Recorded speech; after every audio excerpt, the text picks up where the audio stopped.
ಈ ದಿನ ನಾವು ಪಾಸ್ಟ್, ಪ್ರೆಸೆಂಟ್ ಅಂಡ್ ಫ್ಯೂಚರ್ ಯಾವ ರೀತಿ ಇರಬೇಕು, ಹೇಗೆ ನಾವು ಈ ಮೂರನ್ನ ಶ್ರೇಷ್ಠವಾಗಿ ತಯಾರು ಮಾಡ್ಕೊಳ್ಬೇಕು ಅನ್ನೋದ್ರ ಬಗ್ಗೆ ಬಾಬ್ದಾದಾರವರ ಮೂಲಕವೇ ತಿಳ್ಕೊಳ್ಳೋಣ. ಈಗ ನಾವು ಪಾಸ್ಟ್ ಅಂತ ನಾವು ಯಾವುದಕ್ಕೆ ಹೇಳ್ತೀವಿ? ಈಗ ನಿನ್ನೆಗೆ ನಾವು ಪಾಸ್ಟ್ ಅಂತ ಹೇಳ್ತೀವಿ, ಇವತ್ತಿಗೆ ನಾವು ಪ್ರೆಸೆಂಟ್ ಅಂತ ಹೇಳ್ತೀವಿ, ನಾಳೆಗೆ ನಾವು ಫ್ಯೂಚರ್ ಅಂತ ಹೇಳ್ತೀವಿ.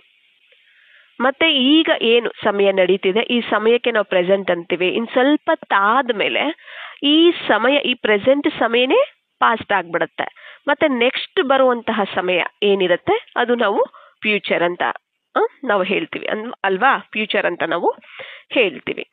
ಮತ್ತೆ ಬಾಬಾ ಹೇಳ್ತಿದ್ದಾರೆ, ಈ ಮೂರರ ಒಂದು ಆಟನೇ ನಡೀತಿದೆ ಅಲ್ವಾ? ಪಾಸ್ಟ್, ಪ್ರೆಸೆಂಟ್ ಅಂಡ್ ಫ್ಯೂಚರ್, ಈ ಮೂರರ ಒಂದು ಆಟನೇ ಈ ಡ್ರಾಮಾದಲ್ಲಿ ನಡೀತಿದೆ. ಆದಿ, ಮಧ್ಯ, ಅಂತ್ಯ ಅಂತನೂ ಸಹ ನಾವು ಹೇಳ್ತೀವಿ ಅಲ್ವಾ? ಆದಿ ಅಂತ ನಾವು ಯಾವುದಕ್ಕೆ ಹೇಳ್ತೀವಿ? ಸತ್ಯಯುಗಕ್ಕೆ. ಮಧ್ಯ ಅಂತ ನಾವು ಯಾವುದಕ್ಕೆ ಹೇಳ್ತೀವಿ? ದ್ವಾಪರ ಯುಗಕ್ಕೆ. ಅಂತ್ಯ ಅಂತ ನಾವು ಯಾವುದಕ್ಕೆ ಹೇಳ್ತೀವಿ? ಕಲಿಯುಗಕ್ಕೆ ಹೇಳ್ತೀವಿ ಅಲ್ವಾ? ಆದ್ರೆ ಇಲ್ಲಿ ಪಾಸ್ಟ್, ಪ್ರೆಸೆಂಟ್ ಅಂಡ್ ಫ್ಯೂಚರ್, ಇದಕ್ಕೆ ನಾವು ಈ ಸಮಯ ಏನ್ ನಡೀತಿದೆ ಈ ಸಮಯವನ್ನ ನಾವು ಪ್ರೆಸೆಂಟ್ ಅಂತೀವಿ. ಇನ್ನು ಸ್ವಲ್ಪ ಸಮಯ ಆದ್ಮೇಲೆ ಅದೇ ಪಾಸ್ಟ್ ಆಗುತ್ತೆ. ಮತ್ತೆ ನೆಕ್ಸ್ಟ್ ಬರುವಂತಹ ಕ್ಷಣಗಳು, ಆ ಒಂದು ನಿಮಿಷಗಳು ಏನಿರುತ್ತೆ ಅದಕ್ಕೆ ನಾವು ಫ್ಯೂಚರ್ ಅಂತ ನಾವು ಹೇಳ್ತೀವಿ. ಈಗ ಈ ಮೂರು ಏನಿದೆ, ಪಾಸ್ಟ್, ಪ್ರೆಸೆಂಟ್ ಅಂಡ್ ಫ್ಯೂಚರ್, ಈ ಮೂರನ್ನ ನಾವು ಹೊಸ ವಿಧಿಯಿಂದ ಪ್ರಯೋಗ ಮಾಡಬೇಕು ಅಂತ ಹೇಳ್ತಿದ್ದಾರೆ. ಪ್ರಯೋಗಿಸ್ಬೇಕು ನೀವು ಅಂತ ಹೇಳ್ತಿದ್ದಾರೆ. ಅದು ಹೇಗೆ ಅಂದ್ರೆ, ಏನು ಪಾಸ್ಟ್ ಇದೆ, ಏನ್ ಕಳೆದೋಗಿರುವಂತಹ ಸಮಯ ಇದೆ, ಕಳೆದೋಗಿರುವಂತಹ ಸಮಯ ಅಂದ್ರೆ ಆ ಸಮಯದಲ್ಲಿ ಏನ್ ನಡೆದಿರುತ್ತೆ, ಅದು ಒಳ್ಳೇದಿರ್ಬೋದು, ಅದು ಕೆಟ್ಟದ್ದಿರ್ಬೋದು, ಯಾವುದೇ ದೃಶ್ಯ ಇರ್ಬೋದು, ಅದನ್ನ ನಾವೇನ್ ಹೇಳ್ತೀವಿ? ಪಾಸ್ಟ್ ಈಸ್ ಪಾಸ್ಟ್ ಅಂತ ಹೇಳ್ಬಿಡ್ತೀವಿ ಅಲ್ವಾ? ನಾವು ಗತಂ ಗತಃ ಅಂತ ಹೇಳ್ತೀವಿ. ಆದ್ರೆ ಅದನ್ನ ಪಾಸ್ ಮಾಡಬೇಕು. ಅದನ್ನ ಹೇಗೆ ನಾವು ಪಾಸ್ ಮಾಡಬೇಕು, ಹೇಗೆ ಅದನ್ನ ದಾಟಬೇಕು? ನಾವು ಪಾಸ್ಟ್ ಅನ್ನ ಹೇಗೆ ನಾವು ದಾಟಬೇಕು ಅಂದ್ರೆ, ಕೆಲವ್ರು ಏನ್ ಮಾಡ್ತಾರೆ ಗೊತ್ತಾ? ಪಾಸ್ಟ್ ಅನ್ನೇ ಪ್ರೆಸೆಂಟ್ ಅಲ್ಲಿ ತರ್ತಾರೆ.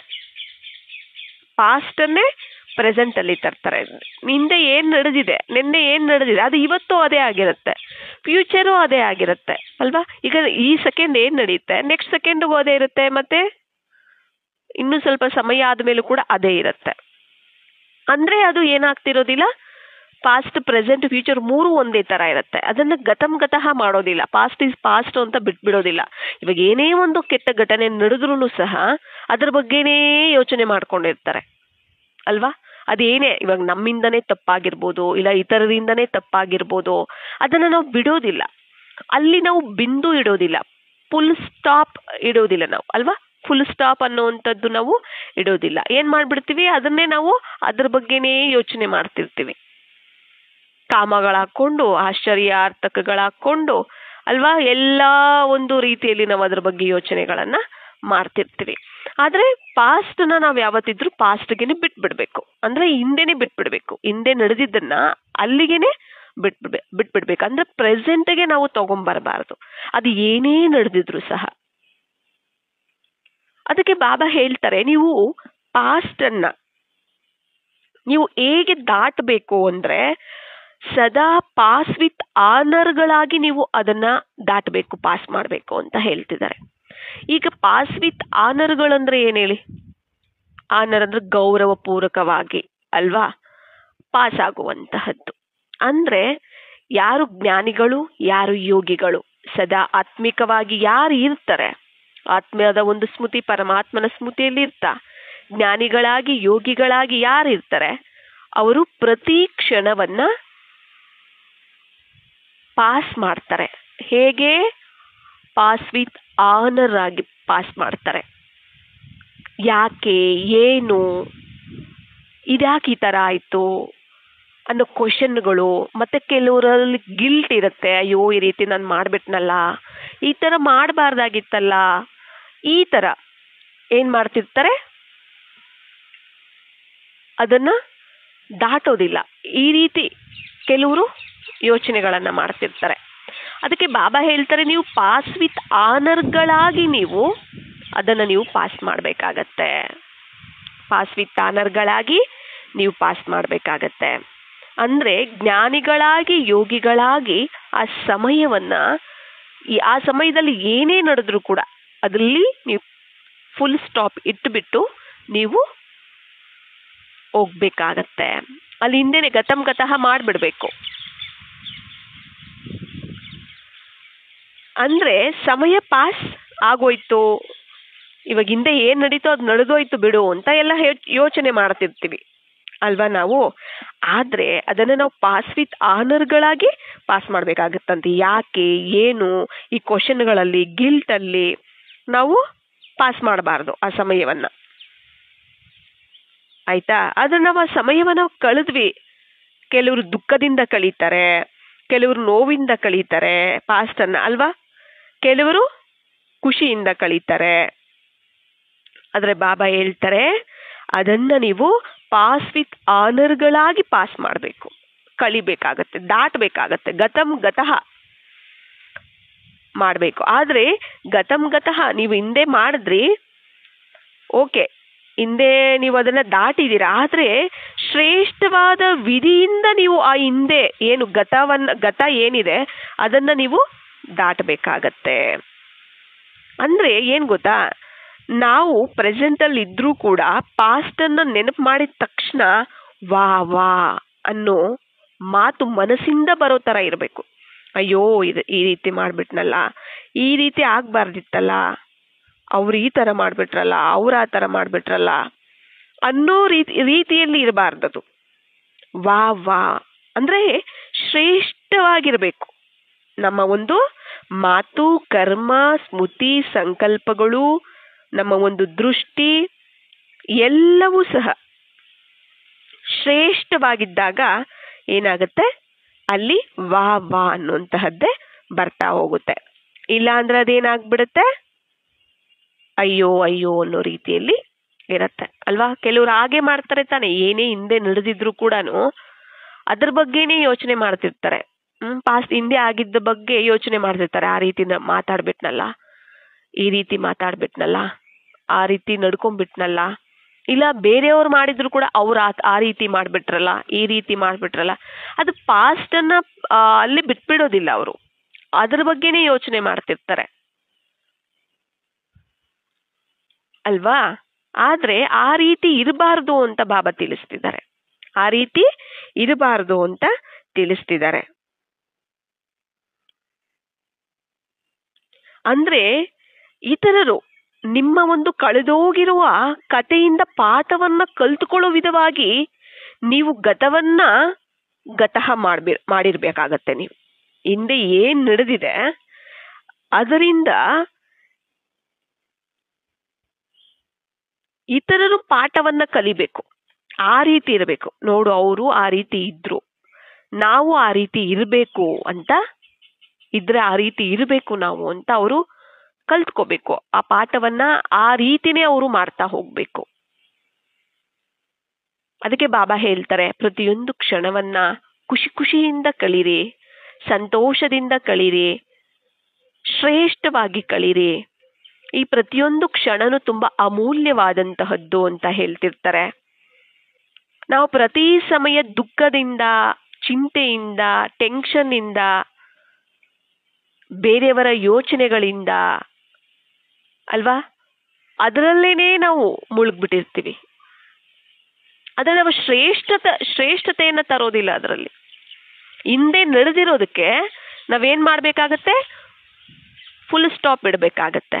ಈಗ ಹಿಂದೆ ನಾವ್ ಏನ್ ಮಾಡ್ಬಿಟ್ಟಿದೀರೋ ಇಲ್ಲಿವರೆಗೂ, ಅದಕ್ಕೆ ನಾವಾಗ ಈಗ ಏನ್ ಮಾಡ್ಬೇಕು, ಫುಲ್ ಸ್ಟಾಪ್ ಇಡಬೇಕಾಗತ್ತೆ. ಈಗ ನಾವ್ ಏನ್ ಮಾಡ್ತೀವಿ ಅದು ಪಾಸ್ಟ್ ಆಗತ್ತೆ ನೆಕ್ಸ್ಟ್, ನಿಜ ತಾನೆ. ಈಗ ನಾವ್ ಏನ್ ಮಾಡ್ತೀವಿ ಅದೇ ಪಾಸ್ಟ್ ಆಗತ್ತೆ. ಬಟ್ ಆ ಪಾಸ್ಟ್ ಯಾವ ರೀತಿ ಇರಬೇಕು, ನೆಕ್ಸ್ಟ್ ನಾವು ಪ್ರೆಸೆಂಟ್ ನಾವು ಅದ್ರ ಬಗ್ಗೆ ನಾವು ಯೋಚನೆ ಮಾಡಿದ್ರೆ ವಾ ವಾ ಅನ್ನೋ ರೀತಿ ಇರಬೇಕು. ಇತರರು ಅದರಿಂದ ಕಲ್ತ್ಕೊಳ್ಳೋರಾಗಿ ಇರಬೇಕು. ಪಾಠವನ್ನ ಕಲಿಯೋ ರೀತಿ ಇರಬೇಕು. ನಮ್ಮ ಒಂದು ಕರ್ಮ, ನಮ್ಮ ಒಂದು ಮಾತು, ನಮ್ಮ ಒಂದು ದೃಷ್ಟಿ, ನಮ್ಮ ಒಂದು ಸಂಕಲ್ಪಗಳು, ನಮ್ಮ ಒಂದು ವ್ಯವಹಾರ, ನಡೆ, ನುಡಿ, ನಡವಳಿಕೆ ಎಲ್ಲವೂ ಸಹ ಇತರರು ಪಾಠ ಕಲಿಯೋ ರೀತಿ ಇರಬೇಕು.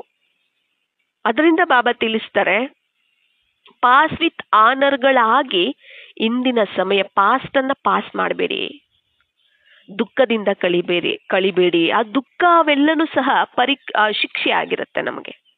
ಅರ್ಥ ಆಯ್ತಲ್ಲ? ಆ ದುಃಖ, ನೋವು, ಚಿಂತೆ, ಆ ವ್ಯರ್ಥ, ಇವೆಲ್ಲ ವ್ಯರ್ಥ, ಅದೆಲ್ಲ ನಮಗೆ ಶಿಕ್ಷೆ ಆಗಿರುತ್ತೆ. ಅದು ಶಿಕ್ಷೆಯನ್ನ ತಿಂದು ನಾವು ಅದನ್ನ ಟೈಮನ್ನ ನಾವು ಪಾಸ್ ಮಾಡೋದಲ್ಲ. ಏನ್ ಮಾಡ್ಬೇಕಾಗತ್ತೆ? ನಾವು ಗೌರವ ಪೂರ್ವಕವಾಗಿ ಜ್ಞಾನ ಯೋಗದಿಂದ, ಜ್ಞಾನ ಬಲ ಯೋಗ ಬಲದಿಂದ ನಾವು ಪರಮಾತ್ಮನ ಸ್ಮೃತಿ, ಆತ್ಮದ ಸ್ಮೃತಿ, ಪರಮಾತ್ಮನ ಜ್ಞಾನ ತಿಳುವಳಿಕೆಯಿಂದ ನಾವೇನ್ ಮಾಡ್ಬೇಕಾಗತ್ತೆ? ಅದನ್ನ ದಾಟಬೇಕಾಗತ್ತೆ. ಆಗ ನಾವು ಪಾಸ್ ವಿತ್ ಆನರ್ಗಳಾಗಿ ನಾವು ಆ ಸಮಯವನ್ನ ದಾಟಿರ್ತೀವಿ. ಅಲ್ಲಿ ಫುಲ್ ಸ್ಟಾಪು ಇರುತ್ತೆ, ಮತ್ತೆ ಪಾಸ್ಟು ಏನಾಗುತ್ತೆ ಅಷ್ಟು ಶ್ರೇಷ್ಠವಾಗಿರುತ್ತೆ. ಇತರರು ಪಾಠ ಕಲಿಯೋ ರೀತಿ ಇರುತ್ತೆ. ಯಾವುದೇ ಶಿಕ್ಷೆಯನ್ನು ನಾವು ತಗೊಂಡಿರೋದಲ್ಲ. ಈ ದುಃಖ ಇವೆಲ್ಲನೂ ಸಹ ಯುದ್ಧ ಮಾಡುವಂತಹದ್ದೇ. ಮಾಯೆ ಜೊತೆ ಯುದ್ಧ ಮಾಡಿ ನಮ್ಗೆ ಸಿಕ್ಕಿರುವಂತಹದ್ದು ಅದು. ಅಂದ್ರೆ ಯೋಗದ ಮೂಲಕನೇ ಜ್ಞಾನಿಗಳಾಗಿ ಯೋಗಿಗಳಾಗಿನೇ ನಾವು ಫುಲ್ ಸ್ಟಾಪ್ ಅನ್ನ ಇಟ್ಟು ಆ ಸಮಯವನ್ನ ನಾವೇನ್ ಮಾಡ್ಬೇಕಾಗತ್ತೆ? ಪಾಸ್ ಮಾಡ್ಬೇಕಾಗತ್ತೆ. ಹಿಂದೆ ಏನೇ ನಡೆದಿರ್ಲಿ ಅದ್ರ ಬಗ್ಗೆ ಯೋಚನೆ ಮಾಡಬಾರ್ದು. ಅದಕ್ಕೆ ನಾವೇನ್ ಮಾಡ್ಬೇಕು? ಫುಲ್ ಸ್ಟಾಪ್ ಇಡ್ಬೇಕು. ಈಗ ಹಿಂದೆ ಏನೇ ನಡೆದಿದ್ರು ಕೂಡ ಈಗ ನಾವು ಫುಲ್ ಸ್ಟಾಪ್ ಇಟ್ಬಿಟ್ಟು ಈಗ ನಾವು ಶ್ರೇಷ್ಠವಾಗಿ ನಾವು ತಯಾರು ಮಾಡ್ಕೋಬೇಕು. ಇವತ್ತಿಂದ, ಈ ದಿನದಿಂದ, ಈ ಕ್ಷಣದಿಂದ ಈ ಒಂದು ಪ್ರತಿಜ್ಞೆಯನ್ನ ನಾವು ಮಾಡಿದಾಗ ಪಾಸ್ಟ್, ಪ್ರೆಸೆಂಟ್, ಫ್ಯೂಚರು ಸಹ ನಮಗೆ ಮೂರು ಸಹ ಶ್ರೇಷ್ಠವಾಗಿನೇ ತಯಾರಾಗತ್ತೆ. ಹಿಂದೆ ನಡೆದಿರೋದ್ರ ಬಗ್ಗೆ ನಾವು ಯೋಚನೆ ಮಾಡ್ತಾ ಕೂತ್ಕೊಂಡ್ರೆ ಪ್ರೆಸೆಂಟು ಅದೇ ರೀತಿ ಇರುತ್ತೆ, ಫ್ಯೂಚರು ಸಹ ಅದೇ ರೀತಿ ಇರುತ್ತೆ ಅಲ್ವಾ? ಅಂದ್ರೆ ನಾವು ಈಗ ದುಃಖ ನಡೆದಿದೆ ಅಂದ್ರೆ ಅದನ್ನೇ ನಾವು ಕ್ಯಾರಿ ಮಾಡ್ತಿದೀವಿ ಅಂತ ಅರ್ಥ. ಪ್ರೆಸೆಂಟು ಮತ್ತೆ ಫ್ಯೂಚರು ಸಹ ಏನೇ ಒಂದು ಕೆಟ್ಟ ಘಟನೆ ನಡೆದಿದೆ ಅಂದ್ರೆ ಅದನ್ನೇ ನಾವು ಕ್ಯಾರಿ ಮಾಡ್ತಿರ್ತೀವಿ, ಪ್ರೆಸೆಂಟ್ಗೂ ಮತ್ತೆ ಫ್ಯೂಚರ್ಗೂ ಸಹ. ನಡೆದೋಯ್ತು ಬಿಟ್ಬಿಡು ಅಲ್ಲಿಗೇನೆ ಅಂತ ಹೇಳ್ತಿರ್ತಾರೆ ತಾನೆ. ಏನಾಯ್ತೋ ಅದು ಒಳ್ಳೇದಕ್ಕೆ ಆಯ್ತು, ಬಿಟ್ಬಿಡು ಅಂತ ಹೇಳ್ತಿರ್ತಾರೆ. ಆದ್ರೆ ಈಗ ನಾವು ಏನ್ ಮಾಡ್ಬೇಕಂದ್ರೆ ಹಿಂದೆಯನ್ನ ನೆನೆಸ್ಕೊಂಡು ದುಃಖ ಪಡೋ ತರ ಇರಬಾರ್ದು. ಹಿಂದೆ ನಡೆದಿರೋದನ್ನ ನೆನೆಸ್ಕೊಂಡು ಅಳೋ ತರ, ದುಃಖ ಪಡೋ ತರ, ಚಿಂತೆ ಮಾಡೋ ತರ, ಟೆನ್ಷನ್ ಮಾಡ್ಕೊಳ್ಳೋ ತರ ಇರಬಾರ್ದು. ಶ್ರೇಷ್ಠವಾಗಿ ವಾ ಖುಷಿ ಆಗ್ಬೇಕು, ನಮಗೂ ಖುಷಿ ಆಗ್ಬೇಕು, ಇತರರಿಗೂ ಖುಷಿಯಾಗಿ ಅದನ್ನ ನೋಡಿ ಅವರು ಕಲಿಯೋ ರೀತಿ, ಅದು ಇತರರಿಗೆ ಪಾಠ ಆಗಿರ್ಬೇಕು. ಆ ರೀತಿಯಲ್ಲಿ ನೀವು ಪಾಸ್ ಮಾಡಬೇಕು ಪಾಸ್ಟ್ ಅನ್ನ ಅಂತ ಹೇಳ್ತಿದ್ದಾರೆ. ಗತಂ ಗತಃ ಮಾಡಬೇಕು, ಆದ್ರೆ ಅದನ್ನ ಶ್ರೇಷ್ಠ ವಿಧಿಯಿಂದ ಮಾಡಬೇಕು. ಯಾವ ರೀತಿ ಅಂತ ಹೇಳಿದ್ರು? ಪಾಸ್ ವಿತ್ ಆನರ್ಗಳಾಗಿ. ಯಾರು ಜ್ಞಾನಿ ಯೋಗಿಗಳಾಗಿ ಜ್ಞಾನದಿಂದ ಯೋಗದಿಂದ ಆ ಒಂದು ಪಾಸ್ಟ್ ಅನ್ನ ದಾಟ್ತಾರೋ ಅವರೇ ಪಾಸ್ ವಿತ್ ಆನರ್ಗಳು ಅಂತ ಹೇಳ್ತಿದ್ದಾರೆ.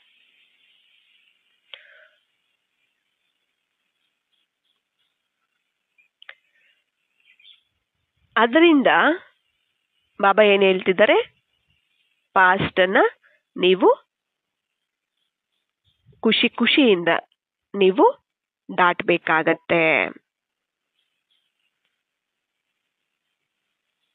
ಪ್ರತಿ ಒಂದು ಪಾಸ್ಟ್ ಸಂಕಲ್ಪವನ್ನ ಮತ್ತೆ ಸಮಯವನ್ನ ಇಂತಹ ವಿಧಿಯಿಂದನೇ ಪಾಸ್ ಮಾಡಬೇಕು, ದಾಟಬೇಕು ಅಂತ ಹೇಳ್ತಿದ್ದಾರೆ. ಅಂದ್ರೆ ಪ್ರತಿ ಪಾಸ್ಟ್ ಹಿಂದೆ ನಡೆದಿರೋ ಒಂದು ಸಂಕಲ್ಪ ಮತ್ತೆ ಸಮಯವನ್ನ,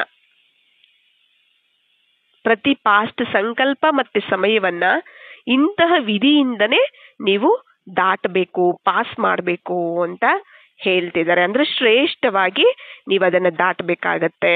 ಶ್ರೇಷ್ಠ ವಿಧಿಯಿಂದ ಪಾಸ್ ವಿತ್ ಆನರ್ಗಳಾಗಿ ನೀವು ದಾಟಬೇಕಾಗತ್ತೆ ಅಂತ ಹೇಳ್ತಿದ್ದಾರೆ. ಅಂದ್ರೆ ನಮ್ಮ ಒಂದು ಸಂಕಲ್ಪ ಅಷ್ಟು ಶ್ರೇಷ್ಠವಾಗಿರ್ಬೇಕು, ಸಮಯನೂ ಸಹ ಅಲ್ಲಿ ವ್ಯರ್ಥದಿಂದ ಕೂಡಿರಬಾರ್ದು, ಸಮರ್ಥವಾಗಿರ್ಬೇಕು. ವ್ಯರ್ಥ ಮಾಡಬಾರ್ದು ನಾವು. ಆಯ್ತಲ್ಲ? ಇದು ಪಾಸ್ಟ್ ಆಯ್ತು. ಈಗ ಪ್ರೆಸೆಂಟ್ಗೆ ಬರೋಣ. ಪ್ರೆಸೆಂಟ್ ಅಂದ್ರೆ ವರ್ತಮಾನ. ವರ್ತಮಾನದಲ್ಲಿ ಬಂದಾಗ ಈಗ ಪ್ರೆಸೆಂಟ್ ಅಲ್ಲಿರುವಂತ ಪ್ರತಿ ಕ್ಷಣನೂ ಮತ್ತೆ ಪ್ರತಿ ಕ್ಷಣ ಮತ್ತೆ ಪ್ರತಿ ಸಂಕಲ್ಪದ ಮೂಲಕ ವಿಶೇಷ ಆತ್ಮಗಳಾದಂತಹ ನಿಮ್ಮಿಂದ ಯಾವುದೋ ಒಂದು ಪ್ರೆಸೆಂಟ್ ಅಂತಂದ್ರೆ ಏನ್ ಹೇಳ್ತಾರೆ, ಗಿಫ್ಟ್ ಅಂತ ಹೇಳ್ತಾರೆ ಅಲ್ವಾ. ನಮ್ಮ ಪ್ರೆಸೆಂಟ್ ಯಾವ ರೀತಿ ಇರಬೇಕು ಅಂತಂದ್ರೆ, ನಮ್ಮಿಂದ ಯಾವುದಾದ್ರೂ ಒಂದು ಗಿಫ್ಟ್ ಪ್ರಾಪ್ತಿಯಾಗೋ ವಿಧವಾಗಿ ಪ್ರೆಸೆಂಟ್ ಅನ್ನ ಪ್ರಾಕ್ಟಿಕಲ್ ಅಲ್ಲಿ ನಾವು ತಗೋಬರ್ಬೇಕಂತೆ. ಅರ್ಥ ಆಯ್ತಲ್ಲ? ಯಾವುದೋ ಒಂದು ಪ್ರೆಸೆಂಟ್ ಅಂದ್ರೆ ಗಿಫ್ಟ್ ಪ್ರಾಪ್ತಿ ಆಗುವ ವಿಧವಾಗಿ ಪ್ರೆಸೆಂಟ್ ಅನ್ನ ಪ್ರಾಕ್ಟಿಕಲ್ ಅಲ್ಲಿ ತಗೊಂಡ್ಬರ್ಬೇಕು. ಎಲ್ಲದಕ್ಕಿಂತ ಜಾಸ್ತಿ ಸಂತೋಷ ಯಾವ ಸಮಯದಲ್ಲಿ ಇರುತ್ತೆ ಹೇಳಿ? ಯಾವ ಸಮಯದಲ್ಲಿ ಇರುತ್ತೆ ಹೇಳಿ? ಬಾಬಾ ಕೇಳ್ತಿದ್ದಾರೆ, ಯಾರಿಂದ ಆದ್ರೂ ನೀವು ಗಿಫ್ಟ್ ಪ್ರೆಸೆಂಟ್ ಅನ್ನ ನೀವು ತಗೊಂಡಾಗ, ಅದು ನಿಮಗೆ ಸಿಕ್ಕಿದಾಗ, ನೀವು ಎಂತಹ ಒಂದು ಅಶಾಂತಿಯಲ್ಲೇ ಇರ್ಲಿ, ದುಃಖಿತರಾಗೇ ಇರ್ಲಿ, ಇಲ್ಲ ತುಂಬಾ ಟೆನ್ಷನ್ ಅಲ್ಲಿ ಇದ್ರೂ ಕೂಡ ಯಾರಾದ್ರೂ ನಿಮಗೆ ತುಂಬಾ ಪ್ರೀತಿಯಿಂದ ಪ್ರೆಸೆಂಟ್ ಅನ್ನ ಅಂದ್ರೆ ಗಿಫ್ಟ್ ಅನ್ನ ಕೊಡ್ತಾರೆ ಅಂದ್ರೆ ಆ ಕ್ಷಣದಲ್ಲಿ ಸಂತೋಷದ ಒಂದು ಅಲೆ ಬಂದ್ಬಿಡುತ್ತೆ ನಿಮ್ಮ ಹತ್ರ ಅಲ್ವಾ. ನೀವು ಖುಷಿಯಾಗಿ ಸಂತೋಷದಿಂದ ಇರ್ತೀರ, ನಿಜ ತಾನೆ? ಅಂದ್ರೆ ಅದು ಮನಸ್ಫೂರ್ತಿಯಾಗಿ ತೋರ್ಸ್ಕೊಳ್ಳೋದಕ್ಕೆ ಕೊಡುವಂತ ಪ್ರೆಸೆಂಟ್ ಅಲ್ಲ, ಮನಸ್ಫೂರ್ತಿಯಾಗಿ ಕೊಡುವಂತಹದ್ದಾಗಿ ಇರ್ಬೇಕು ಆ ಪ್ರೆಸೆಂಟ್. ಆಗ ಖುಷಿ ಬಂದ್ಬಿಡತ್ತೆ ಅಲ್ವಾ. ಅಂದ್ರೆ ಪ್ರೆಸೆಂಟ್ ಅನ್ನ, ಗಿಫ್ಟ್ ಅನ್ನ ಸದಾ ಸ್ನೇಹಕ್ಕೆ ಗುರುತಾಗಿ ಭಾವಿಸ್ತಾರೆ ಅಲ್ವಾ. ಸ್ನೇಹ ಇರೋದಕ್ಕೆ ಗಿಫ್ಟ್ ಕೊಡ್ತಾರೆ ಅಂತ ಭಾವಿಸ್ತಾರೆ. ಪ್ರೆಸೆಂಟ್ ಆಗಿ ಅಂದ್ರೆ ಗಿಫ್ಟ್ ಆಗಿ ಕೊಟ್ಟಿರುವ ವಸ್ತುಗಳಲ್ಲಿ ಬೆಲೆ ಉಳ್ಳುವಂತಹ ಸ್ನೇಹ ಅಂದ್ರೆ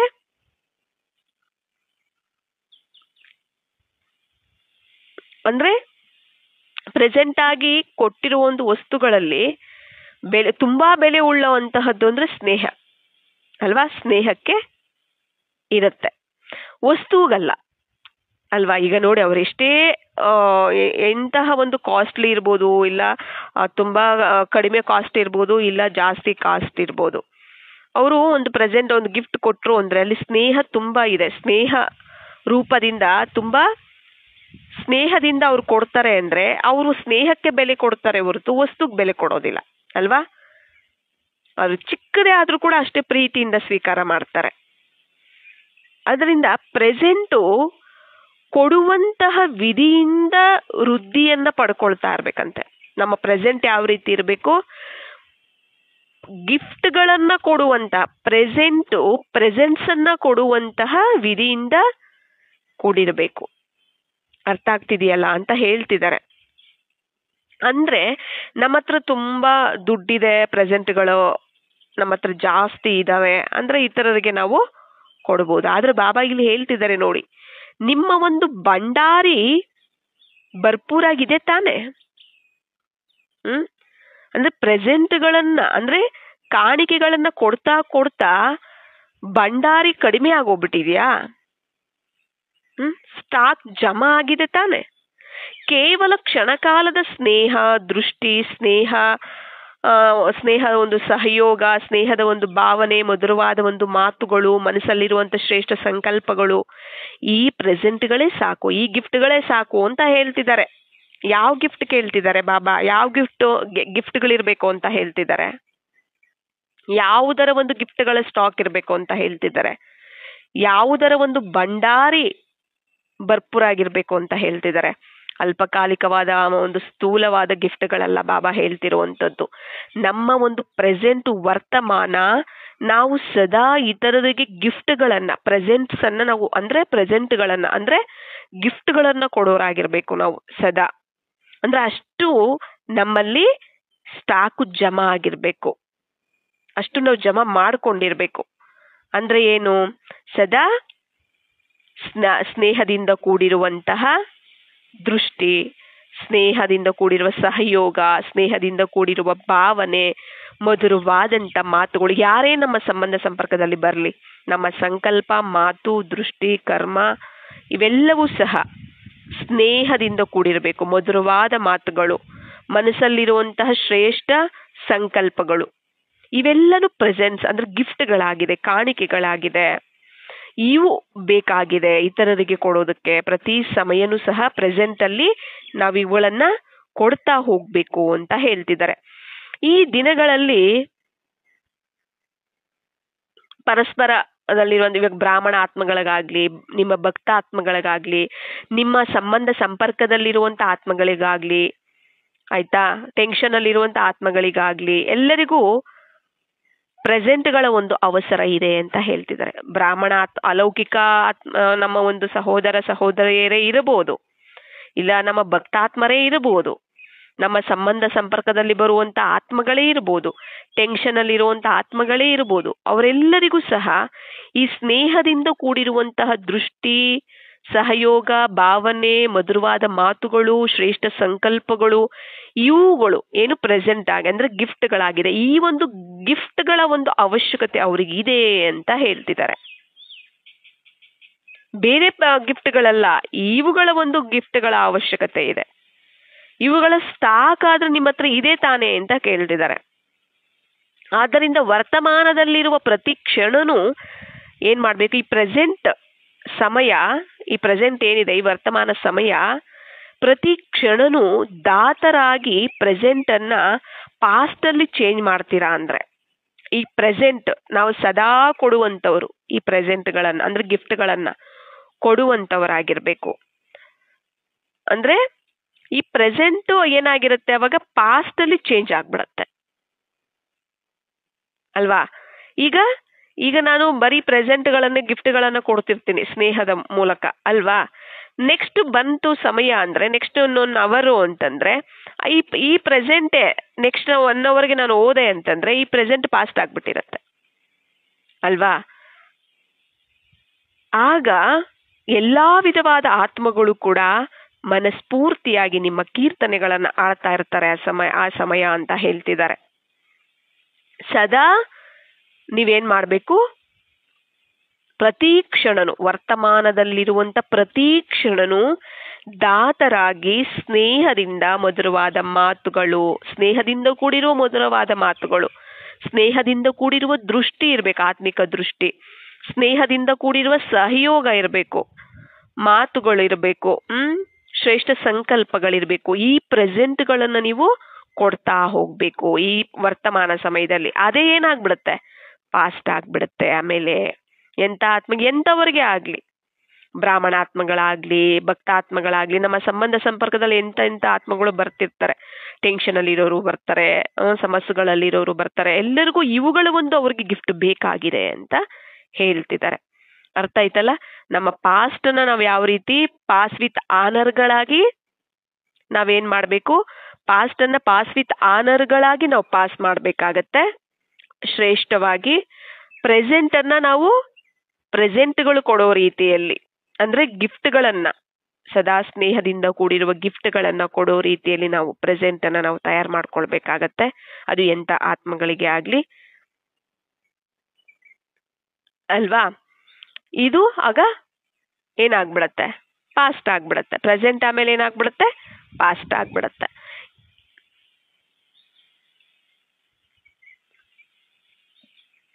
ಅದಕ್ಕೆ ಹೇಳ್ತಾರೆ ಪಾಸ್ಟ್, ಪ್ರೆಸೆಂಟು, ಫ್ಯೂಚರು 3 ಸಹ ನಾವು ಒಳ್ಳೆ ರೀತಿಯಲ್ಲಿ ತಯಾರು ಮಾಡ್ಕೊಳ್ಬೇಕಾಗತ್ತೆ. ನಿನ್ನೆ, ಇವತ್ತು, ನಾಳೆ 3 ಸಹ. ನಿನ್ನೆದನ್ನ ಯೋಚನೆ ಮಾಡಿ ಇವತ್ತು ನಾವು ಚಿಂತೆ ಮಾಡಬಾರ್ದು, ಮತ್ತೆ ಇವತ್ತಿನ ಬಗ್ಗೆ ನಾಳೆ ನಾನು ಚಿಂತೆ ಮಾಡಬಾರ್ದು. ಆ ರೀತಿನೂ ಸಹ ನಾವು ತಯಾರು ಮಾಡ್ಕೋಬೇಕಾಗತ್ತೆ. ಅರ್ಥ ಆಯ್ತಲ್ಲ. ಪಾಸ್ಟು ಮತ್ತೆ ಪ್ರೆಸೆಂಟು ಇವೆರಡನ್ನು ಸಹ ತುಂಬಾ ಶ್ರೇಷ್ಠವಾಗಿ ತಯಾರು ಮಾಡ್ಕೋಬೇಕು. ಈಗ ಪ್ರೆಸೆಂಟ್ ಏನಿದೆ, ಯಾರೇ ಬರ್ಲಿ ನಮ್ಮ ಮುಂದೆ, ನಮ್ಮ ಹತ್ರ, ಅವ್ರು ಎಂತವರೇ ಆಗಿರ್ಲಿ, ಅವರು ದುಃಖಿತರಾಗಿರ್ಲಿ, ನಮಗೆ ನಿಂದನೆ ಮಾಡೋರಾಗಿರ್ಲಿ, ನಮಗೆ ಕೋಪ ತರಿಸೋರಾಗಿರ್ಲಿ, ಅದು ಯಾರೇ ಆಗಿರ್ಲಿ ಆಯ್ತಲ್ಲ, ಅವರು ಏನ್ ಅಂದ್ರೆ ಅಂತವ್ರಿಗೆ ನಾವೇನ್ ಮಾಡ್ಬೇಕು, ಸದಾ ಸ್ನೇಹದಿಂದ ಕೊಡುವಂತವರಾಗಿರ್ಬೇಕು, ದಾತರಾಗಿ. ಇದು ನಾವು ಪ್ರೆಸೆಂಟ್ ಆಗಿ ನಾವು ಮಾಡ್ಕೊಂಡಾಗ ಪಾಸ್ಟ್ ಸಹ ಇದೇ ಆಗ್ಬಿಡತ್ತೆ, ಪಾಸ್ಟ್ ಸಹ ಇದೇ ಆಗ್ಬಿಡತ್ತೆ, ಶ್ರೇಷ್ಠವಾಗಿರುತ್ತೆ, ಮತ್ತೆ ಸಮರ್ಥವಾಗೂ ಸಹ ಇರುತ್ತೆ. ಮತ್ತೆ ಫ್ಯೂಚರ್ ಅಂದ್ರೆ ಭವಿಷ್ಯತ್ ಆಯ್ತಲ್ಲ. ಈಗ ಭವಿಷ್ಯತ್ತನ್ನ ನಾವು ಹೇಗೆ ತಯಾರು ಮಾಡ್ಕೊಳ್ಳೋದು? ಈಗ ಭವಿಷ್ಯತ್ತಲ್ಲಿ ಏನ್ ಮಾಡ್ತಾರೆ? ಈಗ ಕೊನೆಗೆ ಬಂದು ಕೇಳ್ತಾರಲ್ಲ, ಕೊನೆಗೆ ನಿಮ್ಮ ಭವಿಷ್ಯ ಬಗ್ಗೆ ಏನು, ನಿಮ್ಮ ಭವಿಷ್ಯದ ಬಗ್ಗೆ ತಿಳಿಸಿ ಅಂದ್ರೆ ನಿಮ್ಮ ಫ್ಯೂಚರ್ ಏನು ಅಂತ ಪ್ರಪಂಚದವರು ನಿಮ್ಮನ್ನ ಕೇಳ್ತಾರೆ. ನಿಮ್ಮ ಭವಿಷ್ಯ ಅಂದ್ರೆ ನಿಮ್ಮ ಮುಂದಿನ ಫ್ಯೂಚರ್ ಬಗ್ಗೆ ಯೋಚನೆ ಮಾಡಿದೀರಾ ಅಂತ ಕೇಳ್ತಾರೆ ಅಲ್ವಾ? ನಾವು ಅಯ್ಯೋ ಭವಿಷ್ಯ ಬಗ್ಗೆ ಯಾಕೆ ಯೋಚನೆ ಮಾಡಬೇಕು, ಈಗ ಸದ್ಯ ಚೆನ್ನಾಗಿದ್ರೆ ಸಾಕು ಅಂತ ನಾವು ಯೋಚನೆ ಮಾಡ್ತೀವಿ ಅಲ್ವಾ? ಫ್ಯೂಚರು ನಿಮ್ಮ ಫೀಚರ್ಸ್ ಅಂದ್ರೆ ಏನು, ರೂಪುರೇಖೆಗಳು ಅಂತ ಹೇಳ್ತಾರೆ. ನಿಮ್ಮ ಫ್ಯೂಚರ್ ಅನ್ನ ನಿಮ್ಮ ರೂಪುರೇಖೆಗಳು ಅಂದ್ರೆ ಫೀಚರ್ಸ್ ಇಂದ ಪ್ರತ್ಯಕ್ಷ ಮಾಡಿ ಅಂತ ಹೇಳ್ತಿದ್ದಾರೆ. ಅಂದ್ರೆ ಈ ಫ್ಯೂಚರ್ ಅನ್ನ ನಾವು ಯಾವ ರೀತಿ ತಯಾರು ಮಾಡ್ಕೊಳ್ಬೇಕು ಅಂತ, ಯಾವ ರೀತಿ ಇರಬೇಕು ಫ್ಯೂಚರ್ ಅನ್ನುವಂತಹದ್ದು ಅಂದ್ರೆ ಫೀಚರ್ಸ್ ಅಂದ್ರೆ ರೂಪ ರೇಖೆಗಳು, ಇದರಿಂದ ನಾವು ಪ್ರತ್ಯಕ್ಷ ಮಾಡಬೇಕು ಅಂತ ಹೇಳ್ತಿದ್ದಾರೆ. ನಿಮ್ಮ ಫೀಚರ್ಸ್ ಫ್ಯೂಚರ್ ಅನ್ನ ಪ್ರತ್ಯಕ್ಷ ಮಾಡಬೇಕು. ಫ್ಯೂಚರ್ ಯಾವ ರೀತಿ ಇರುತ್ತೆ? ಫ್ಯೂಚರ್ ಅಲ್ಲಿರುವಂತಹ ಒಂದು ನಮ್ಮ ಒಂದು ಭವಿಷ್ಯದ ಒಂದು ನಮ್ಮ ನಗು ಯಾವ ರೀತಿ ಇರುತ್ತೆ, ಭವಿಷ್ಯದಲ್ಲಿರುವಂತಹ ನಮ್ಮ ಒಂದು ಸಂಬಂಧಗಳು ಯಾವ ರೀತಿ ಇರುತ್ತೆ, ನಮ್ಮ ಜೀವನ ಯಾವ ರೀತಿ ಇರುತ್ತೆ. ನಿಮ್ಮ ಫೀಚರ್ಸ್ ಈ ವಿಷಯಗಳೆಲ್ಲದನ್ನೂ ಸಹ ಸಾಕ್ಷಾತ್ಕಾರ ಮಾಡಿಸ್ಬೇಕು. ಅಂದ್ರೆ ನಮ್ಮ ಭವಿಷ್ಯವನ್ನ, ನಮ್ಮ ಮುಂದಿನ ಭವಿಷ್ಯ ಈ ಫೀಚರ್ಸ್ ಇಂದಾನೇ ಗೊತ್ತಾಗ್ಬಿಡ್ಬೇಕಂತ. ಅಂದ್ರೆ ನಮ್ಮ ಒಂದು ರೂಪರೇಖೆಗಳಿಂದ, ನಮ್ಮಲ್ಲಿರುವಂತಹ ರೂಪರೇಖೆಗಳು ಅಂದ್ರೆ ನಮ್ಮ ಒಂದು ನಡವಳಿಕೆ, ನಮ್ಮ ಒಂದು ಮಾತಾಡುವಂತ ರೀತಿ, ನೋಡುವಂತ ದೃಷ್ಟಿ, ನಮ್ಮ ಒಂದು ನಡವಳಿಕೆಗಳು ಏನಿರುತ್ತೆ, ಈ ರೂಪುರೇಖೆಗಳು ಏನಿರುತ್ತೆ, ಇವುಗಳಿಂದ ಏನಾಗ್ಬಿಡುತ್ತೆ ಅಂದ್ರೆ ಇವುಗಳು ಫ್ಯೂಚರ್ ಅನ್ನ ಸಾಕ್ಷಾತ್ಕಾರ ಮಾಡಿಸ್ಬಿಡುತ್ತೆ ಅಲ್ವಾ? ಈಗ ನೋಡಿದ ತಕ್ಷಣ ಇವ್ರ ಭವಿಷ್ಯ ಮುಂದೆ ಹೇಗಿರುತ್ತೆ ಅಂತ ಈಗಲೇ ಹೇಳ್ಬಿಡ್ಬೋದು ಅಂತ ಹೇಳ್ತಾರೆ ಕೆಲವರು ಅಲ್ವಾ? ಯಾರನ್ನಾದ್ರೂ ನೋಡ್ತಾರೆ, ಅವ್ರು ಯಾವ ರೀತಿ ಇರ್ತಾರೆ, ಅವ್ರ ಟ್ಯಾಲೆಂಟ್ ಯಾವ ರೀತಿ ಇದೆ ಅಲ್ವಾ, ಅವರ ಒಂದು ಟ್ಯಾಲೆಂಟ್ ಅನ್ನ ನೋಡ್ತಾರೆ, ಅವರ ಒಂದು ಕ್ಯಾರೆಕ್ಟರ್ ಅನ್ನ ನೋಡ್ತಾರೆ. ಕ್ಯಾರೆಕ್ಟರ್ ಅಲ್ವಾ, ಅವ್ರ ಕ್ಯಾರೆಕ್ಟರ್ ಅನ್ನ ನೋಡ್ಬಿಟ್ಟು ಅವ್ರ ಭವಿಷ್ಯ ಯಾವ ರೀತಿ ಇರುತ್ತೆ ಅಂತ ಮೊದಲೇ ಹೇಳ್ಬಿಡ್ತಾರೆ. ಆ ರೀತಿ ನಮ್ಮ ಒಂದು ಕ್ಯಾರೆಕ್ಟರು ಅಷ್ಟು ಶ್ರೇಷ್ಠವಾಗಿರ್ಬೇಕು, ನಮ್ಮ ಒಂದು ಫೀಚರ್ಸ್ ಯಾವ ರೀತಿ ಇರಬೇಕು, ಶ್ರೇಷ್ಠವಾಗಿ ಇರ್ಬೇಕಾಗತ್ತೆ. ನಮ್ಮ ಒಂದು ನಡವಳಿಕೆ ಅಷ್ಟು ಶ್ರೇಷ್ಠವಾಗಿ ಅಂದ್ರೆ ಆತ್ಮಿಕವಾಗಿ ಜ್ಞಾನಿ ಮತ್ತೆ ಯೋಗಿಯಾಗಿ ನಾವೇನ್ ಮಾಡ್ಕೊಳ್ಬೇಕಾಗತ್ತೆ, ನಾವು ಅದನ್ನ ತಯಾರು ಮಾಡ್ಕೊಳ್ಬೇಕಾಗತ್ತೆ. ಮತ್ತೆ ನಮ್ಮ ಒಂದು ಗುಣಗಳು ದೈವಿಕವಾಗಿ ಇರುತ್ತೆ ಕೂಡ, ಅಂದ್ರೆ ಶ್ರೇಷ್ಠವಾಗಿರುತ್ತೆ ಕೂಡ, ಶುಭ ಭಾವನೆ ಶುಭ ಕಾಮನೆಯಿಂದ ಕೂಡಿರುತ್ತೆ ಅಲ್ವಾ? ಅಂದ್ರೆ ನಿಮ್ಮ ಫೀಚರ್ಸ್ ಈ ವಿಷಯಗಳೆಲ್ಲದನ್ನು ಸಾಕ್ಷಾತ್ಕಾರ ಮಾಡಿಸ್ಬೇಕು. ಅಂದ್ರೆ ದೃಷ್ಟಿ ಫ್ಯೂಚರ್ನ ಒಂದು ಸೃಷ್ಟಿಯನ್ನ ಸ್ಪಷ್ಟ ಮಾಡ್ಬಿಡ್ಬೇಕು. ದೃಷ್ಟಿ ಏನ್ ಮಾಡ್ಬೇಕು, ಫ್ಯೂಚರ್ ಭವಿಷ್ಯದ ಒಂದು ಸೃಷ್ಟಿಯನ್ನ ಸ್ಪಷ್ಟ ಮಾಡ್ಬಿಡ್ಬೇಕು. ಏನಾಗತ್ತೆ ಅನ್ನೋ ಪ್ರಶ್ನೆ ಸಮಾಪ್ತಿ ಆಗ್ಬಿಟ್ಟು ಈ ರೀತಿ ಆಗತ್ತೆ ಅನ್ನೋದ್ರಲ್ಲಿ ಚೇಂಜ್ ಆಗ್ಬಿಡ್ಬೇಕದು. ಮುಂದೆ ಏನಾಗುತ್ತೋ ಏನೋ ಅನ್ನೋ ಕ್ವಶನ್ ಇರಲ್ಲ ಅಲ್ಲಿ, ಈ ರೀತಿನೇ ಆಗುತ್ತೆ ಮುಂದೆ ಅಲ್ವಾ? ನೋಡಿದ ತಕ್ಷಣ ಹೇಳ್ತಾರಲ್ಲ, ಇವ್ರು ಈ ರೀತಿ ಇದಾರಲ್ಲ, ಈಗ ಅವ್ರ ಫ್ಯೂಚರ್ ಅಲ್ಲಿ ಇದೇ ರೀತಿ ಇರ್ತಾರೆ ಅಂತ ಅವರು ಹೇಳ್ಬಿಡ್ತಾರೆ. ಯಾವ ರೀತಿ ಇರ್ತಾರೆ ಅನ್ನೋ ಕ್ವಶನ್ ಬರೋದಿಲ್ಲ ಅಲ್ಲಿ, ಇದೇ ರೀತಿ ಇರ್ತಾರೆ ಅಂತ ಹೇಳ್ಬಿಡ್ತಾರೆ ಅಲ್ವಾ? ಇದು ಇರ್ಬೇಕು, ಈ ತರ ಆಗತ್ತೆ ಅನ್ನೋದ್ರಲ್ಲಿ ಚೇಂಜ್ ಆಗ್ಬಿಡ್ಬೇಕು. ಹೇಗೆ ಅನ್ನೋದು ಚೇಂಜ್ ಆಗ್ಬಿಟ್ಟು ಹೀಗೆ ಅನ್ನೋದು ಆಗ್ಬಿಡ್ಬೇಕು. ಫ್ಯೂಚರ್ ಇರುವಂತಹದ್ದೇ ದೇವತೆ ಆಗಿ, ದೈವತ್ವದ ಸಂಸ್ಕಾರಗಳು ಅಂದ್ರೆ ದಾತಾತನದ ಸಂಸ್ಕಾರಗಳು. ದೈವತ್ವದ ಸಂಸ್ಕಾರಗಳು ಅಂದ್ರೆ ಏನ್ ಹೇಳಿ, ಕಿರೀಟಧಾರಿ ಸಿಂಹಾಸನಾಧಿಕಾರಿಯಾಗಿ ಆಗುವ ಸಂಸ್ಕಾರಗಳು. ಅರ್ಥ ಆಯ್ತಲ್ಲ? ಅಂದ್ರೆ ನಮ್ಮ ಒಂದು ನಡವಳಿಕೆ, ನಮ್ಮ ಒಂದು ಸಂಸ್ಕಾರ ಅನ್ನುವಂತಹದ್ದು, ಅದಕ್ಕೆ ಹೇಳ್ತಾರೆ ಫೀಚರ್ಸ್ ಅಂತ. ಇವುಗಳು ನಮ್ಮ ಒಂದು ಭವಿಷ್ಯವನ್ನ ತೋರಿಸೋ ರೀತಿಯಲ್ಲಿ ಇರಬೇಕು, ಭವಿಷ್ಯವನ್ನ ಸಾಕ್ಷಾತ್ಕಾರ ಮಾಡಿಸೋ ರೀತಿಯಲ್ಲಿ ಇರಬೇಕು ನಮ್ಮ ಒಂದು ಸಂಸ್ಕಾರಗಳು. ಅಂದ್ರೆ ಫ್ಯೂಚರ್ ಇರುವಂತಹದ್ದೇ.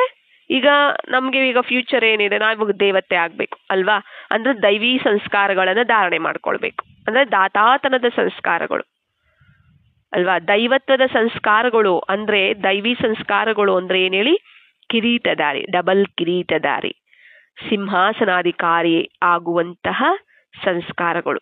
ನಿಮ್ಮನ್ನ ಯಾರೇ ನೋಡಿದ್ರು ಕೂಡ ಅವರಿಗೆ ನಿಮ್ಮ ಕಿರೀಟ ಮತ್ತೆ ಸಿಂಹಾಸನ ಅನುಭವ ಆಗ್ಬಿಡ್ಬೇಕು, ಪವಿತ್ರತೆ ಕಿರೀಟ ಅನುಭವ ಆಗ್ಬಿಡ್ಬೇಕು, ಮತ್ತೆ ರಾಜ್ಯ ಸಿಂಹಾಸನ ಅನುಭವ ಆಗ್ಬಿಡ್ಬೇಕು. ಮತ್ತೆ ಕಿರೀಟ ಅಂದ್ರೆ ದ್ವಿಕಿರೀಟ ಇರುತ್ತಲ್ವಾ, ಡಬಲ್ ಕಿರೀಟ ಇರುತ್ತೆ, ಒಂದು ರತ್ನ ಜಡಿತ ಕಿರೀಟ, ಒಂದು ಪವಿತ್ರತೆ ಕಿರೀಟ. ಆಯ್ತಾ, ಕಿರೀಟ ಕಾಣಿಸ್ಬೇಕು ಮತ್ತೆ ಸಿಂಹಾಸನ ಅನುಭವ ಆಗ್ಬಿಡ್ಬೇಕು. ಇವ್ರು ನೋಡಿದ ತಕ್ಷಣ ಇವರು ಸಿಂಹಾಸನದ ಮೇಲೆ ಕೂತ್ಕೊಳ್ಳೋದಕ್ಕೆ ಅರ್ಹರಾಗಿದ್ದಾರೆ. ಅವರ ಒಂದು ಫೀಚರ್ಸ್ ಈ ರೀತಿ ಇದೆ, ಅವರ ಸಂಸ್ಕಾರ ಈ ರೀತಿ ಇದೆ, ನೋಡಿದ ತಕ್ಷಣ ಗೊತ್ತಾಗ್ಬಿಡ್ಬೇಕು ಅಂತ ಹೇಳ್ತಿದ್ದಾರೆ. ಎಂತಹ ಕಿರೀಟ, ಸದಾ ಲೈಟ್ ಆಗಿ ಇರುವಂತಹ, ಅಂದ್ರೆ ಹಗುರವಾಗಿರುವಂತಹ ಮತ್ತೆ ಪ್ರಕಾಶದಿಂದ ಕೂಡಿರುವಂತಹ ಕಿರೀಟ ಅಂತ ಹೇಳ್ತಿದ್ದಾರೆ. ಯಾವ ಕಿರೀಟ ಅಂತ ಹೇಳ್ತಿದ್ದಾರೆ, ಒಂದು ಡಬಲ್ ಕಿರೀಟ ಸತ್ಯುಗದಲ್ಲಿ ಅಂತಂದ್ರೆ ಒಂದು ಏನ್ ಹೇಳ್ತಾರೆ, ಒಂದು ರತ್ನ ಜಡಿತವಾದದ್ದು, ಇನ್ನೊಂದು ಪವಿತ್ರವಾದ ಕಿರೀಟ ಅಂತ ಹೇಳ್ತಾರೆ. ಮತ್ತೆ ಇನ್ನೊಂದು ಏನ್ ಹೇಳ್ತಿದ್ದಾರೆ ಅಂದ್ರೆ, ಎಂತಹ ಕಿರೀಟ ಅಂತ ಹೇಳ್ತಿದ್ದಾರೆ ಅಂದ್ರೆ, ಸದಾ ಲೈಟ್ ಅಂದ್ರೆ ಹಗುರವಾಗಿರುವಂತಹದ್ದು ಮತ್ತೆ ಪ್ರಕಾಶತೆಯಿಂದ ಕೂಡಿರುವಂತಹದ್ದು. ಈ ಕಿರೀಟ ಅನ್ನುವಂತಹದ್ದು ಕಾಣ್ಬೇಕು.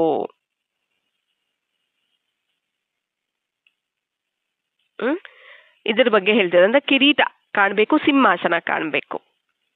ಅಂದ್ರೆ ಈಗ ನಮ್ಮ ಸಂಸ್ಕಾರಗಳು ನೋಡಿದ ತಕ್ಷಣ ಇವ್ರು ಸತ್ಯುಗದಲ್ಲಿ ಇಂತಹ ಪದವಿನೇ ತಗೊಳ್ತಾರೆ, ಇವರು ಶ್ರೇಷ್ಠವಾಗಿದ್ದಾರೆ, ಇವರ ಪುರುಷಾರ್ಥ ಈ ರೀತಿ ಇದೆ ಅಂತ ನಾವು ಹೇಳ್ತೀವಲ್ಲ.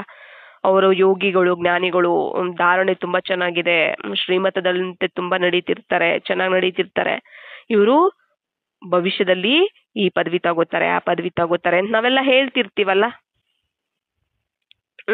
ಅದಕ್ಕೆ ಬಾಬಾ ಹೇಳ್ತಿರ್ತಾರೆ ಆ ರೀತಿ ಇರಬೇಕು ಅಂತ.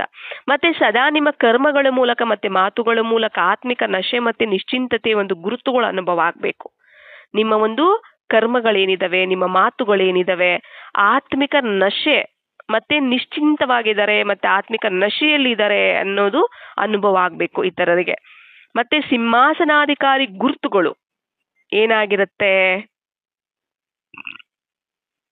ನಿಶ್ಚಿಂತತೆ ಅಲ್ವಾ. ಸಿಂಹಾಸನಾಧಿಕಾರಿ ಗುರುತುಗಳು ಏನಾಗಿರುತ್ತೆ, ನಿಶ್ಚಿಂತತೆ ಮತ್ತೆ ನಶೆ. ನಶೆನೂ ಇರುತ್ತೆ, ನಿಶ್ಚಿಂತತೆನೂ ಇರುತ್ತೆ. ನಿಶ್ಚಿತ ವಿಜಯದ ಒಂದು ನಶೆ, ಅಂದ್ರೆ ವಿಜಯ ಅನ್ನುವಂಥದ್ದು ಫಿಕ್ಸು ಅನ್ನೋ ನಶೆ, ಮತ್ತೆ ನಿಶ್ಚಿಂತ ಸ್ಥಿತಿ. ಇವು ಬಾಬಾರವರ ಹೃದಯ ಸಿಂಹಾಸನಾಧಿಕಾರಿ ಆತ್ಮಗಳು ಒಂದು ಗುರುತು. ಇಲ್ಲಿ ಯಾರು ಬಾಬಾರವರ ಹೃದಯ ಸಿಂಹಾಸನಾಧಿಕಾರಿಗಳಾಗಿರ್ತಾರೋ ಅವರೇ ಭವಿಷ್ಯದಲ್ಲಿ ರಾಜ್ಯ ಸಿಂಹಾಸನಾಧಿಕಾರಿಗಳಾಗ್ತಾರೆ ಅನ್ನೋದು ಸಹ ನಮಗೆ ಗೊತ್ತಿದೆ. ಅಂದ್ರೆ ನಿಶ್ಚಿತ ವಿಜಯದ ಒಂದು ನಶೆ ಮತ್ತೆ ನಿಶ್ಚಿಂತ ಸ್ಥಿತಿ. ಅಂದ್ರೆ ಯಾವಾಗ ನನಗೆ ವಿಜಯ ಅನ್ನೋದು ಫಿಕ್ಸು ಅನ್ನೋ ನಶೆ ಇರುತ್ತೋ ಆಗ ನಾವು ನಿಶ್ಚಿಂತವಾಗಿ ಇರ್ತೀವಿ. ಇದು ಬೇಕು ಅಂತ ಹೇಳ್ತಿದ್ದಾರೆ. ಯಾರು ಬಂದ್ರು ಕೂಡ ಅವರು ಈ ಸಿಂಹಾಸನಾಧಿಕಾರಿ ಮತ್ತೆ ಕಿರೀಟಧಾರಿ ಸ್ಥಿತಿಯನ್ನ ಅನುಭವ ಮಾಡಬೇಕು. ಸಿಂಹಾಸನಾಧಿಕಾರಿ ಮತ್ತೆ ಕಿರೀಟಧಾರಿ ಸ್ಥಿತಿಯನ್ನ ಅನುಭವ ಮಾಡಬೇಕು. ಫೀಚರ್ಸ್ನ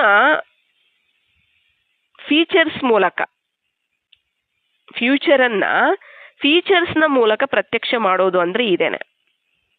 ಅಂದ್ರೆ ನಮ್ಮ ಒಂದು ಸಂಸ್ಕಾರಗಳ ಮೂಲಕ ಫ್ಯೂಚರ್ ಅನ್ನುವಂಥದ್ದು ಪ್ರತ್ಯಕ್ಷ ಆಗ್ಬಿಡತ್ತೆ. ಈ ತರ ನೀವೇನ್ ಮಾಡ್ಬೇಕು, ತಯಾರು ಮಾಡ್ಕೊಳ್ಬೇಕು ಅಂತ ಹೇಳ್ತಿದ್ದಾರೆ. ಅಂದ್ರೆ ಈ ಮೂರು ಮಾತುಗಳ ಮೂಲಕ, ಪಾಸ್ಟ್, ಪ್ರೆಸೆಂಟು ಮತ್ತೆ ಫ್ಯೂಚರ್ ಮೂಲಕ ಮಾಸ್ಟರ್ ತ್ರಿಮೂರ್ತಿ, ಮಾಸ್ಟರ್ ತ್ರಿಕಾಲದರ್ಶಿ ಮತ್ತೆ ತ್ರಿಲೋಕಿನಾಥರಾಗಿ ಆಗ್ಬೇಕು. ಅರ್ಥ ಆಯ್ತಲ್ಲ? Past, present, future. Master Trimurti ಆಗ್ಬೇಕು, ಆಯ್ತಾ? ಮತ್ತೆ ಮಾಸ್ಟರ್ ತ್ರಿಕಾಲದರ್ಶಿ ಮತ್ತೆ ತ್ರಿಲೋಕಿ ನಾಥ ಆಗ್ಬೇಕು. ಅರ್ಥ ಆಯ್ತಲ್ಲ? ಈಗ ಏನ್ ಮಾಡ್ಬೇಕು ಅಂತ ಹೇಳ್ತಿದ್ದಾರೆ.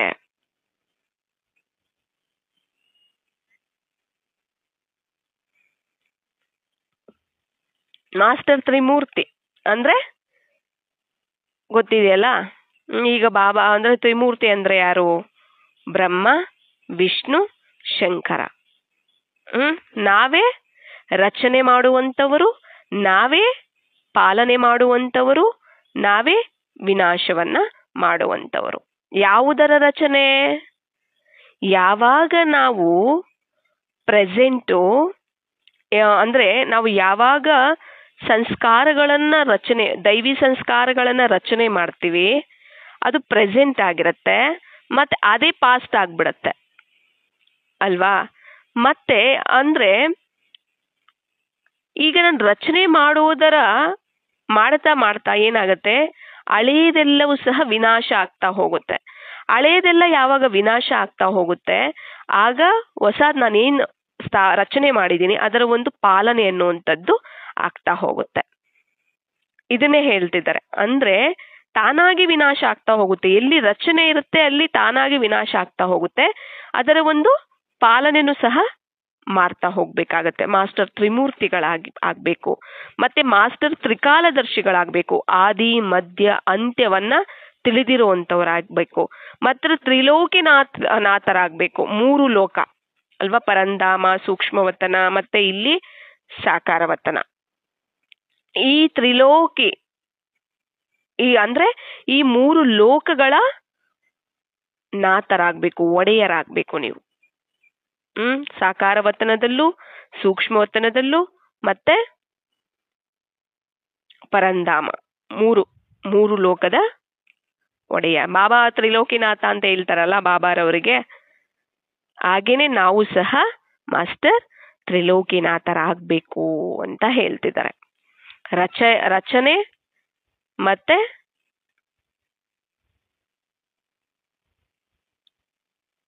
ಪಾಲನೆ, ವಿನಾಶ. ಎಲ್ಲಿ ರಚನೆ ಆಗತ್ತೆ ಅಲ್ಲಿ ವಿನಾಶ ಆಗ್ತಿರುತ್ತೆ ಹಳೇದು, ಮತ್ತೆ ಆ ರಚನೆ ಆಗಿರೋದರ ಒಂದು ಪಾಲನೆ ಅನ್ನುವಂಥದ್ದು ನಡೀತಾ ಹೋಗುತ್ತೆ.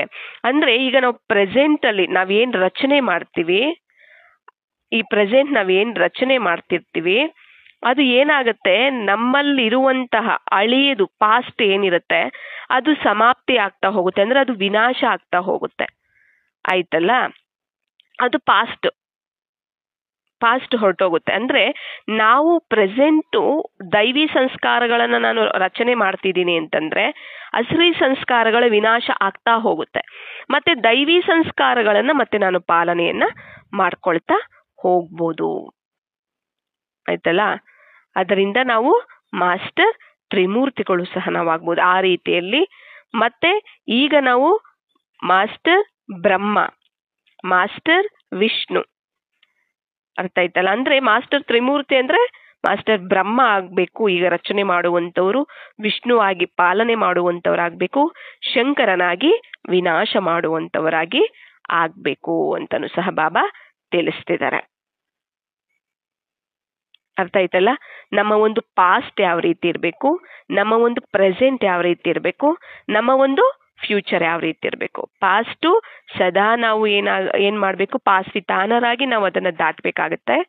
ಮತ್ತೆ ಪ್ರೆಸೆಂಟ್ ಅನ್ನ ನಾವು ಯಾವ ರೀತಿ ಇಟ್ಕೋಬೇಕು, ಸದಾ ದಾತರಾಗಿ, ಸ್ನೇಹದಿಂದ ಸದಾ ಇತರರಿಗೆ ಕೊಡುವಂತವರಾಗಿ ನಾವು, ಅಂದ್ರೆ ಗಿಫ್ಟ್ಗಳಾಗಿ ಪ್ರೆಸೆಂಟ್ ಅನ್ನ ನಾವು ಪ್ರೆಸೆನ್ಸ್ ರೂಪದಲ್ಲಿ, ಅಂದ್ರೆ ಪ್ರೆಸೆಂಟ್ಗಳಾಗಿ ಗಿಫ್ಟ್ ರೂಪದಲ್ಲಿ ನಾವು ಕೊಡೋರಾಗಿರ್ಬೇಕು, ಸ್ನೇಹದಿಂದ ಎಲ್ಲರಿಗೂ ಸಹ. ಮತ್ತೆ ಫ್ಯೂಚರ್ ಅಂದ್ರೆ ಫೀಚರ್ಸ್ ಏನು, ದೈವಿ ಸಂಸ್ಕಾರ ಏನಿದೆ, ನಮ್ಮ ರೂಪುರೇಖೆಗಳು ಏನಿದೆ ಅವುಗಳಿಂದ ಏನ್ ಮಾಡಬೇಕು, ಆ ಒಂದು ಫೀಚರ್ಸ್ ಇಂದ ಫ್ಯೂಚರ್ ಅನ್ನ ನಾವು ಸಾಕ್ಷಾತ್ಕಾರ ಮಾಡಿಸುವಂತವರಾಗಿ ಆಗ್ಬೇಕು ಅಂತನೂ ಸಹ ಹೇಳ್ತಿದ್ರು. ಅಂದ್ರೆ ನಮ್ಮ ಒಂದು ಫ್ಯೂಚರ್ ಅನುಭವ ಆಗ್ಬೇಕು ನಮ್ಮ ಒಂದು ಫೀಚರ್ಸ್ ಇಂದ. ಇವ್ರು ಯಾವ ರೀತಿ ಇರ್ತಾರೆ ಅನ್ನೋದು ಅವ್ರಿಗೆ ಗೊತ್ತಾಗ್ಬಿಡುತ್ತೆ ನಮ್ಮ ಒಂದು ಫೀಚರ್ಸ್ ಇಂದ. ಈ ರೀತಿ ನಾವು ಅನುಭವವನ್ನ ಮಾಡ್ಕೋಬೇಕು. ಇದು 3 ರೀತಿಯಲ್ಲಿ ನಾವು ಅಂದ್ರೆ ನಾವು ಶ್ರೇಷ್ಠವಾಗಿ ತಯಾರು ಮಾಡ್ಕೋಬೇಕು. ಅಂದ್ರೆ ನಾವು ಪಾಸ್ಟು, ಪ್ರೆಸೆಂಟು, ಫ್ಯೂಚರ್ ಅಷ್ಟು ಶ್ರೇಷ್ಠವಾಗಿ ತಯಾರು ಮಾಡ್ಕೋಬೇಕು. ನಾವು ಪ್ರೆಸೆಂಟ್ ಏನ್ ಮಾಡ್ತೀವಿ ಅದೇ ಪಾಸ್ಟ್ ಆಗ್ಬಿಡತ್ತೆ ಅಲ್ವಾ? ಮತ್ತೆ ಅದೇನೆ ಫ್ಯೂಚರು ಸಹ ಆಗ್ತಾ ಹೋಗುತ್ತೆ, ಕಂಟಿನ್ಯೂ ಆಗ್ತಾ ಹೋಗುತ್ತೆ. ಅಂದ್ರೆ ನಾನು ಬ್ರಹ್ಮನಾಗಿ ಈಗ ನಾನು ಏನ್ ರಚನೆ ಮಾಡ್ತೀನಿ ಅದೇ ಪಾಸ್ಟ್ ಆಗ್ತಾ ಹೋಗುತ್ತೆ, ಮತ್ತೆ ಫ್ಯೂಚರು ಸಹ ಮುಂದೆ ಅದೇ ಆಗ್ತಾ ಹೋಗುತ್ತೆ. ಅಂದ್ರೆ ಒಳ್ಳೇದು, ನಾನೇನು ಒಳ್ಳೇದು ಬ್ರಹ್ಮನಾಗಿ ನಾನೀಗ ರಚನೆ ಮಾಡ್ತಾ ಹೋಗ್ಬೇಕು, ಮತ್ತೆ ಹಳೇದೆಲ್ಲನೂ ಸಹ ಅದು ವಿನಾಶ ಆಗ್ತಾ ಹೋಗುತ್ತೆ ತಾನಾಗೆ. ಮತ್ತೆ ಅದರ ಒಂದು ಪಾಲನೆಯನ್ನು ನಾನು ಅಂದ್ರೆ ಫ್ಯೂಚರ್ ಏನಾಗುತ್ತೆ, ಅದರ ಪಾಲನೆಯೂ ಸಹ ಆಗ್ತಾ ಹೋಗುತ್ತೆ. ಅಂದ್ರೆ ಈ ಸಮಯಕ್ಕೆ, ಪಾಸ್ಟ್ ಪ್ರೆಸೆಂಟು ಫ್ಯೂಚರು ಸಮಯಕ್ಕೆ ಹೇಳ್ತಿದ್ದಾರೆ. ಈ ಸಮಯದಲ್ಲಿ ನಾವೀಗ ಏನ್ ಮಾಡ್ತೀವಿ ಅದೇ ಆ ಸಮಯ ಕಳೆಯುತ್ತೆ ಅಂದ್ರೆ ಅದು ಪಾಸ್ಟ್ ಆಗ್ಬಿಡುತ್ತೆ. ಮತ್ತೆ ನೆಕ್ಸ್ಟ್ ಒಂದು ಸೆಕೆಂಡ್, ನೆಕ್ಸ್ಟ್ ಒಂದು ಸಮಯ ಏನಿದೆ ಅದೇ ಫ್ಯೂಚರ್ ಆಗ್ಬಿಡುತ್ತೆ. ಆ ಮೂರು ಸಹ ಒಂದೇ ರೀತಿಯಲ್ಲಿ ತಯಾರಾಗ್ತಾ ಹೋಗುತ್ತೆ ಅಂತ ಬಾಬಾ ತಿಳಿಸ್ತಿದ್ದಾರೆ. ಅಚ್ಚ, ಓಂ ಶಾಂತಿ.